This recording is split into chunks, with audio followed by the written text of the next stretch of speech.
There's a few different reasons why a legacy sequel like Beetlejuice Beetlejuice is overperforming at the box office. But the question is Jenna Ortega the main reason? Some people seem to think so. Let's discuss. I watch so you don't have to. All I'm offering is the truth, nothing more.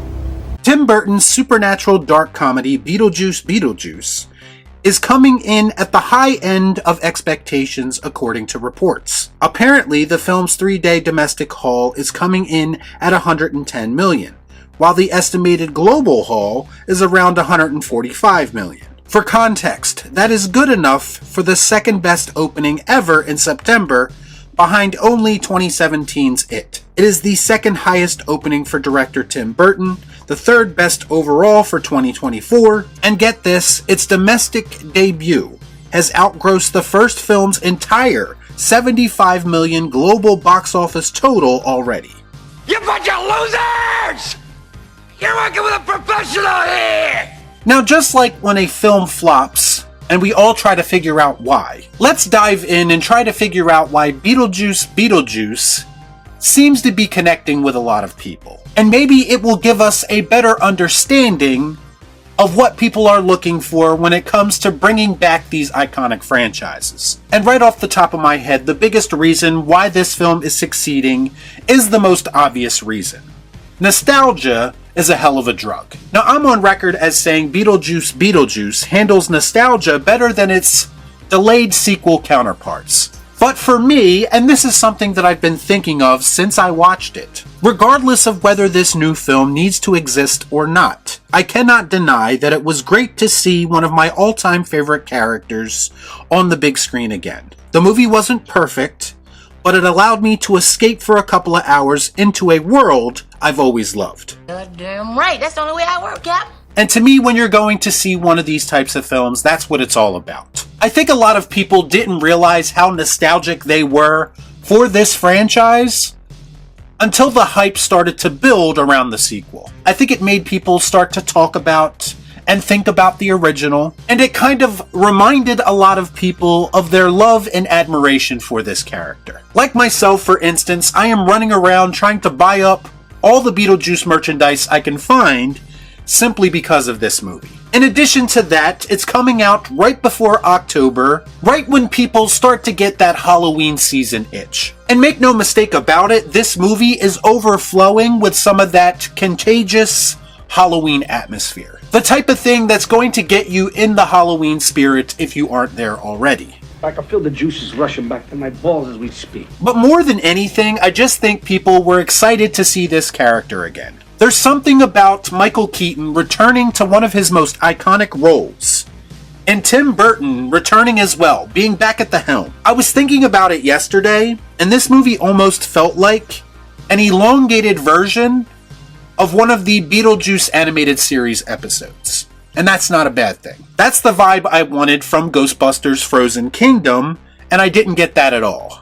But now I'm getting it with Beetlejuice. If we're being honest with ourselves, it would have been easy for them to parade out the last remaining live members of the original cast, and kind of just have them go through the motions, say some recognizable lines, and create another soulless cash grab. And that's not what Beetlejuice Beetlejuice was to me. Now, don't get me wrong, there's too much going on at times in this movie. But I do think that it separated itself from the pack when it comes to these nostalgia trip sequels. Get the out of here! No, I cannot, it's serious. And it did so by doing just enough to differentiate itself from the original. This is proof to me that people do not want a rehash of the original, they want a continuation, if anything. And in my opinion, that's exactly what Tim Burton delivered. I think he was able to find that balance, give us a blast from the past, with those creative Tim Burton visuals, and also make something that is entertaining to modern audiences as well, by basically creating a living, breathing cartoon. There's no passing of the torch in this movie. There's no undermining the legacy characters or the stories that came before. The basic concept of this movie is that we are going to hang out with these characters that we know and love for at least a couple more hours, and maybe introduce some new characters along the way. But at the end of the day, they kept it simple and gave most people exactly what they were looking for out of a Beetlejuice sequel. It's showtime. Bottom line, I believe this movie is doing well because people quite simply wanted to see more Beetlejuice, even if they didn't initially know that they wanted to see more Beetlejuice. Period.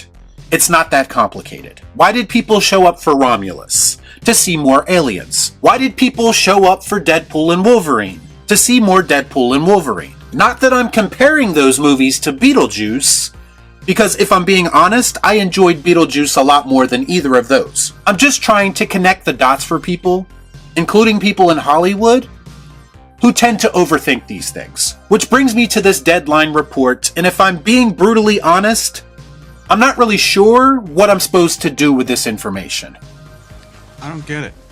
It's kind of hard to think that there's not some kind of ulterior motive when major media outlets are reporting on these kinds of statistics. Especially when I don't see these kind of statistics being applied to other films regularly. But there was a report that was being shared all over the internet that 25% of Beetlejuice Beetlejuice viewers went to watch Jenna Ortega and Winona Ryder together, according to PostTrack. And this is all based on social media followers and post interactions, apparently. Now, right off the bat, if you've been following me for any amount of time, you know how I feel about this sort of things because I've talked about it before. I do not feel like social media hype, or even hate for that matter, impacts the box office either positively or negatively. Think about this for a second. There was an organized hate campaign against the original Joker film on social media, and that movie went on to gross over $1 billion. Everyone on social media told me that the Avatar films were not culturally relevant anymore. Meanwhile, Avatar 2 went on to gross over $2 billion. Everyone on social media told me that Blue Beetle was going to be the surprise hit of that year, and it flopped spectacularly. So right off the bat, I have a hard time believing that there is even a proper gauge we can trust when it comes to determining these types of things, and how social media impacts box office. That makes sense.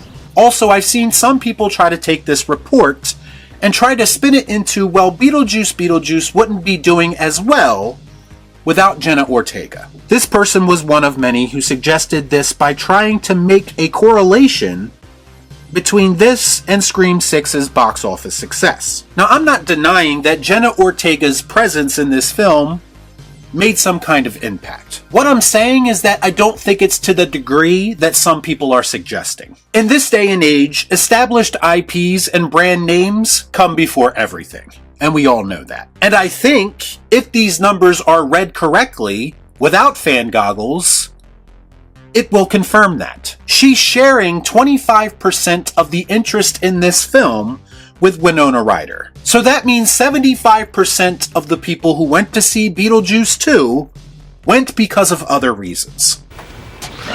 It's true.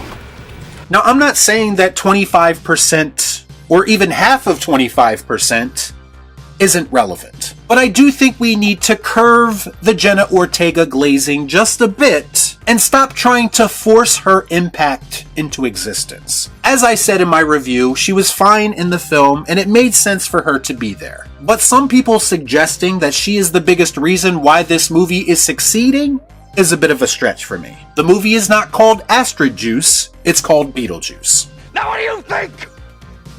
You think I'm qualified? Regardless of the reason, I'm happy that this movie is doing well.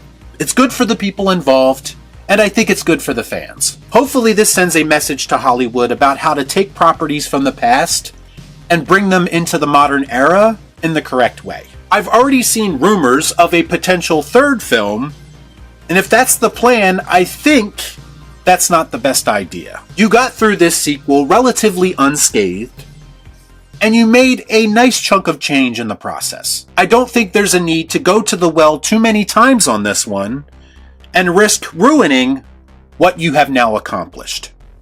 Y'all be cool. Right on.